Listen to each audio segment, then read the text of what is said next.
Everyone. Did you miss me? Um, I actually had a rare, well, it's becoming not so rare because over this past few years, I've been neglecting my family life in favor of the LP, and that's never healthy. I need to, put my husband first in more things. So we had a date night, as it were, where I wasn't paying attention at all to messages or anything from the party, which it's a nice break. It clears the mind and all of that. But I wanted to explain something. And I also wanted to be very clear that while, in a way, it's a criticism, hello, Carlin, it's a criticism of the current LNC. It's not really. I mean, it is, but it isn't, because the LNC has been this way for a long time. It's not something new to this LNC. I can't say how LNCs ran prior to my involvement with the party, but since my involvement, and that's been since 2014, it's how I've seen it. And when I was still recognized by the LNC as being on the LNC, because I personally don't recognize my illegal removal, but I can't just stomp into a meeting. It's just something in my head, basically. But the distinction makes a difference to me, so I keep making it in my own head. And I know a lot of members feel that way as well. But people will remember me even during Nick's term. Hello, JJ.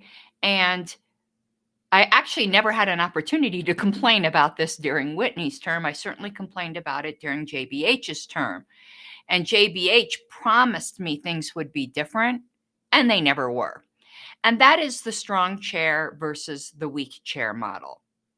And those two terms kind of are distasteful. I don't like them, but that's the term. I don't like the lighting in here. I'm trying to keep moving so where I don't look like a ghost, but you can still hear me. I don't know. I'm going to look like a ghost a little bit, I guess.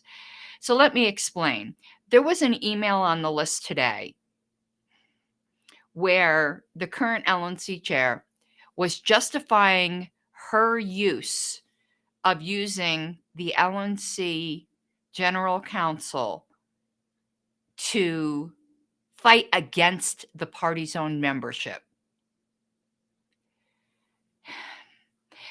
When I word it that way, which is what it is, all of you should get a little twisting in your gut going, that might not be against the rules, but that just isn't right. That's just not right.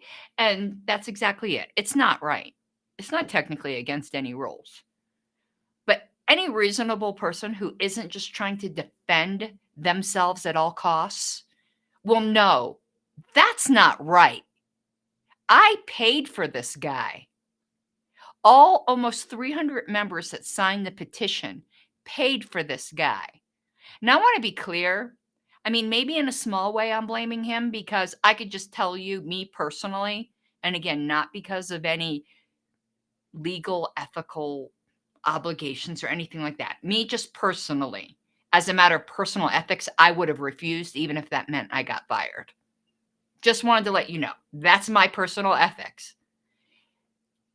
There's no requirement as far as I know. Let me just be clear. But Whitney's last email to the LNC list was a perfect example of what I mean when I say the LNC functionally has no officers. Whitney basically said, I'm the boss and I can do what I want. And in one hand, she's absolutely right. However, the LNC can overrule the chair. It's very similar to how state parties operate. The state parties can give, basically the state chairs are like the CEO of the state party, but the board can override a decision of the chair. But in order for the board to override a decision of the chair, they have to be informed that the chair is going to make that decision. I mean, they can override some decisions after the fact, but some things, once the toothpaste is out of the tube, there's no putting it back in. And having counsel paid for by the members used to fight against members fighting for their rights under the bylaws, that toothpaste is out of the tube. And as far as I can tell, unless there's been secret conversations, which there shouldn't be, Whitney never asked even the other officers if they had a problem with this. Never mind asking the entire LNC. She just made this decision on her own. Does she have the right to? Yes. Is it the right thing to do? No.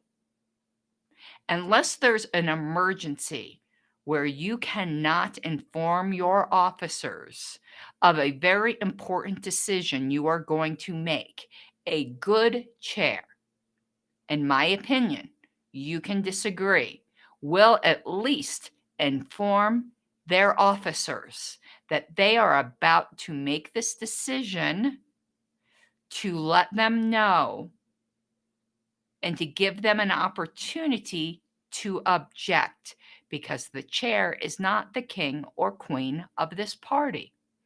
But they functionally are and have been ever since I've been involved. Do you think Nick kept the officers apprised ahead of time of decisions he was going to make? Rarely. Do you think JBH did? No. That's why I used to joke that Ken Mullman was the spare chair, I was the minutes maid, and Tim Hagen was the checkbook holder. We weren't really officers in any meaningful sense of the word. And our bylaws allow that. There's no rule broken. But that's not how I want to see the party run. I hope it's not how you want to see the party run. So for the current LNC chair to just simply get on the list and, in my opinion, imperiously say, well, I had the right to do this, doesn't answer the question. And to me, that is so tone deaf. Let me give you an example without giving specifics, because I don't want to bring up member names or anything like that. But I am chair of the platform committee.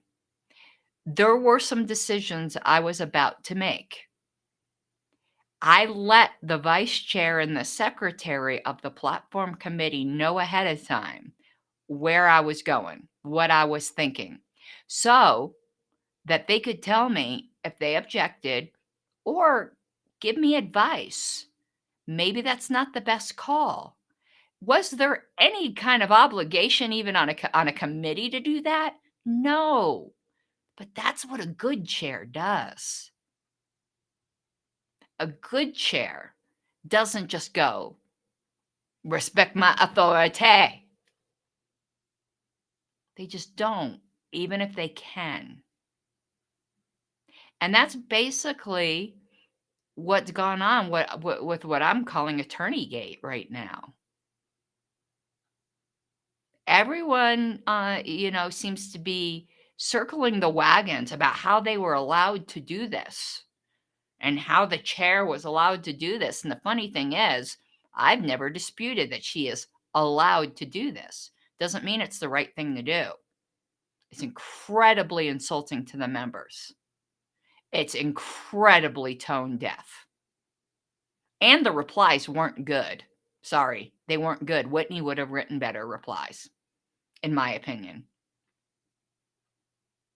There are several LNC members who probably agree with Whitney's ruling that could have written better replies, in my opinion, because I don't happen to think LNC General Counsel is very good at bylaws. He's really good at ballot access, but I've seen him fumble our bylaws way too many times. He thinks remote conventions are allowed under our bylaws. That should tell you everything you need to know. But it is gross, Carlin. It could be right and still be gross. And I know people are going to freak out by this analogy. And that's because people don't understand what analogies are. Analogies are not equivalencies. So I'm going to give an analogy. Please understand this is an analogy. It has nothing, there's no equivalency. God, I wish people learned literature. Under Libertopia, a business owner can put a sign up saying they don't want certain kinds of people in their establishment. They can openly discriminate, and it wouldn't be against libertarian law, but it would be gross and disgusting. And that business owner pounding their chest saying, but I'm allowed to do that, doesn't answer the underlying question whether you should. So I've never questioned, and let me be clear again, I am not making equivalency here. I'm not calling anyone on the LNC a discriminatory person or anything like that. I've had that name lobbed against me and my friends enough to know that I would never falsely ever say that about anybody. But what it's just an analogy to say it's not answering the real question to just say, but I'm allowed to. If members that you're supposed to be representing and serving are finding it gross, you need to step back. And as I said before, when Nick was chair, you better check yourself before you wreck yourself. So go on with your bad self, saying how you're allowed to do this. No one claimed you weren't. What we are claiming is that it's a very, very bad look, and that I and many, many others resent our money being used this way. And when you use donor money in a way that they resent, you don't get donor money anymore. I mean, as libertarians of all people, we should understand that simple fact of economics. If you're wondering why you don't have any money right now, I think you need to start looking in the mirror at your actions this past 6 months, beginning perhaps September 4th. The people are responding in the only way that they have true power, and that's the power of the pocketbook. So simply defending that this was okay to do without let me tell you, in my opinion, and there's been plenty of times I've had to do this, and people on the platform committee will tell you I do this. Of course, it's not exactly equivalent, but there's been times that I've made a ruling that nobody challenged. And then as the meeting went on, I'm doing a little bit of looking up in Roberts. I'm doing a little more thinking. And you want to know what I often do at the end of a meeting? For two reasons. One, because of personal ethics. Two, because I consider committees to be training to go to higher positions, and I want people to know the rules properly. And I don't want them to leave a meeting going, yeah, but Chair Harlow's ruled this way, when by the end of the meeting, I'm convinced my ruling was wrong. So I very often at the end of meetings have gone, you know what? At the very beginning of the meeting, I made X ruling. And now, upon further reflection, I think I was wrong. And I apologize to the member I ruled against. And if there's any way to have them either make the motion, if it was a motion ruled out of order or whatever it was, I try to make things right. Now, if I were in this situation, if I were LNC chair right now and I made this decision, and I'm looking around going, oh my goodness, members really, they're not liking this. And I think any reasonable person should be able to step back and say, you know what, members have a point here. I would step back and say, you know what, this is a decision that I made. I had the authority to make it, but now in further reflection, it probably, not even probably, I wouldn't even equip, but I'd be even fine with probably, wasn't the right thing to do. And I would do things differently if I could do it over. When you see things like that being said, that's when you know you're dealing, in my opinion, with a leader with a proper amount of humility. To just double down isn't the right move here. It's not the way. So let me make this broader because this is a temporary situation.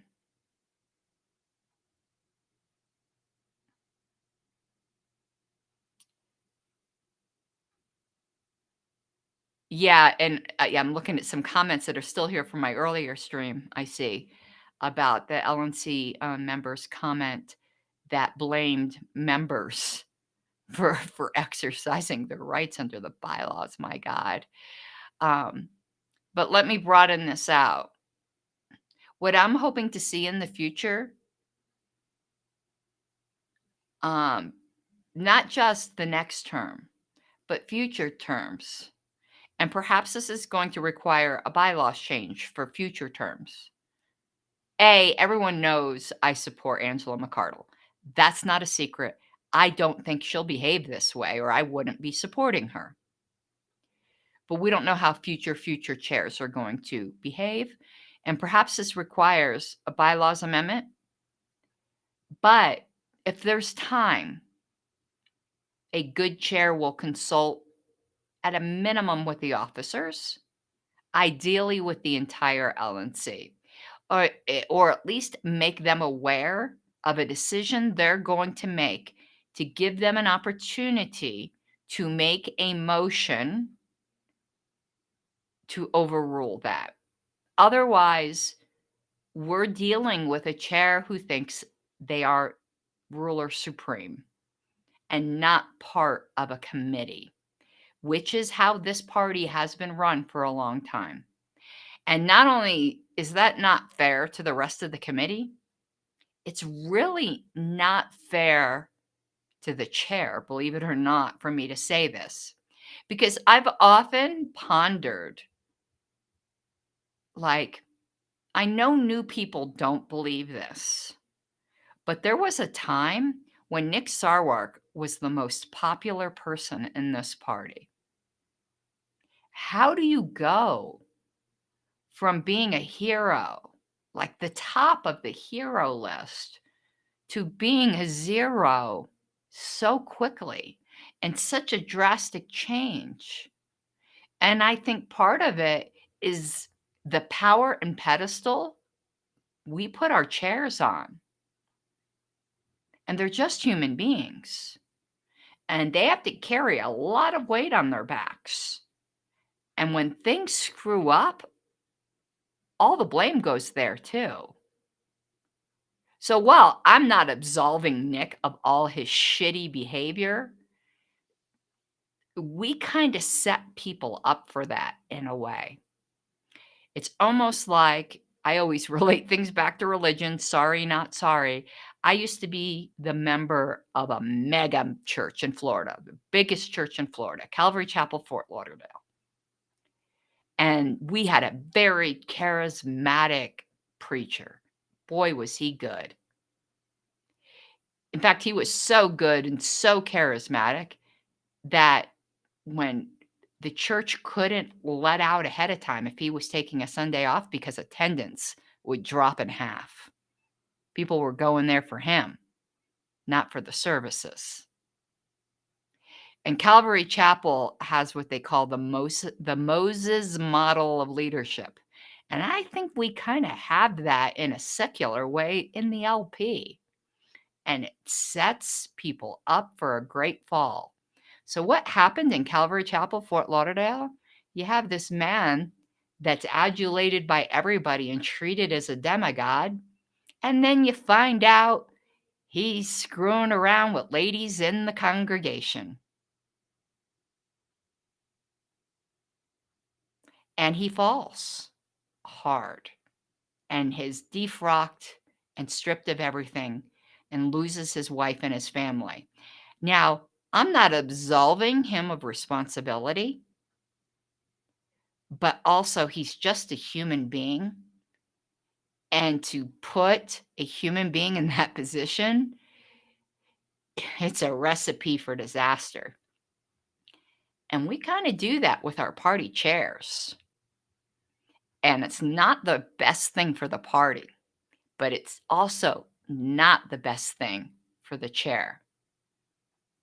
And that's how Nick went from hero to zero so quickly. He bears responsibility for his own actions, but I do think that we as members need to look at how we set people up for this, how we turn our chairs like into the rock star of the party.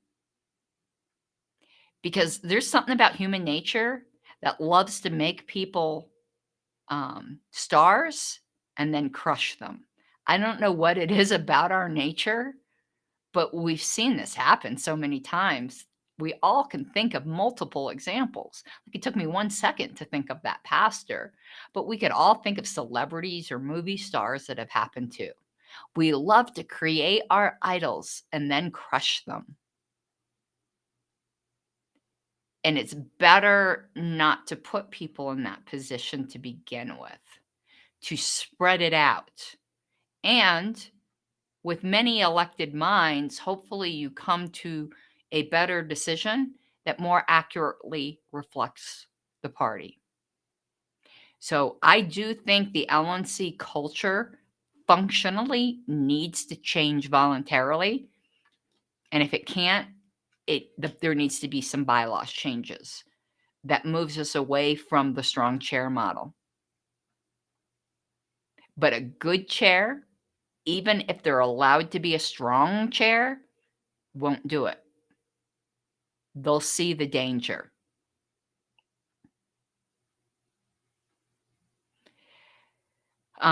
So circling back to the present situation, now that I've given the broader point of a cultural problem that I think we have, is that email, that last email from the current chair, somebody used a word in chat, it was Carlin, I believe, was just the height of hubris. Hubris, I think is how you pronounce it. I don't think I've ever said that word. Hubris. Isn't that how you say it? Yes, the height of hubris. There's no there's no humility. There's no recognition at all that perhaps members who are feeling betrayed have a point. It's all just, I'm right. Deal with it. That's not the way you lead. I know some people believe you should never apologize. Never apologize. And in some circumstances, I think they're correct. When you're dealing with bad faith people, like kind of like, the woke mobs that go after people on Twitter because they engaged in word violence or whatever, I agree. You never apologize to the pitchfork mob ever because it won't satisfy anything. But when you're dealing with your own party and you're dealing with an organization you're trying to keep functional, and you're not Jesus, you're not going to be perfect. I do think our leaders should apologize, or at least say, you know what? At the time I made this decision, I didn't realize it could be taken this way. But now that I see it, you guys have a point. That's it. And I don't think that's an unreasonable explanation. And again, this is more about our culture and not about the current LNC at all. It's just that the the current response was just a very good example, but it's not really about that. It's about cultural change that I would like to see in the party. This should be no surprise to anyone because I've been saying this for years now. Anyone can go through the LNC list and just do a word search for the word minutes made, and you will see how many times I've publicly made this complaint over the course of several chairs. So I do hope this is something all of us will consider as we are going into Reno. And I have to tell you, JBH promised he wouldn't be that way. And oh my God, that dude, I didn't think he had it in him to try to effectuate the coup of the state party. But he did. And I'll tell you, he never consulted with his officers on shit. And neither did Nick. And you could say, at least with me, maybe he didn't do it because I wasn't the secretary candidate he wanted. But when I was elected on Nick's 2018 term, I was the secretary he wanted. He wanted to defeat Alicia really badly. So I wasn't the enemy, and still.